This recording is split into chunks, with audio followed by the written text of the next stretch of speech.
home. It's a bit complicated, especially Iran. We have to bring them home from Turkmenistan, which is 13 hours away by land. Israel is easier through Jordan, but you need Jordanian visas, the transit visa. So, all right. So for those wondering about the government officials, they're home. I believe they arrived already. No, they should have arrived already this morning. Local flight. They don't want their identities revealed, but they left for Dubai, for Amman, and their flight was to Dubai. So they're home. And let's see if they will give interviews or what. We'll follow the same template through Amman. By the way, we didn't spend for that. We didn't use our assistants or nationals for that because they were Israeli guests.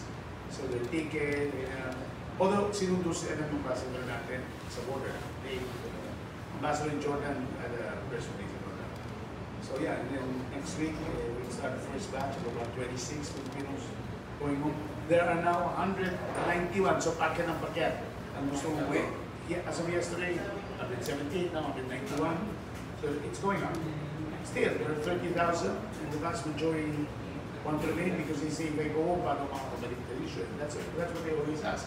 And we cannot guarantee that, but we say, okay, voluntarily naman. And they know how to take care of themselves. And that's Israel, they like the lifestyle in Israel.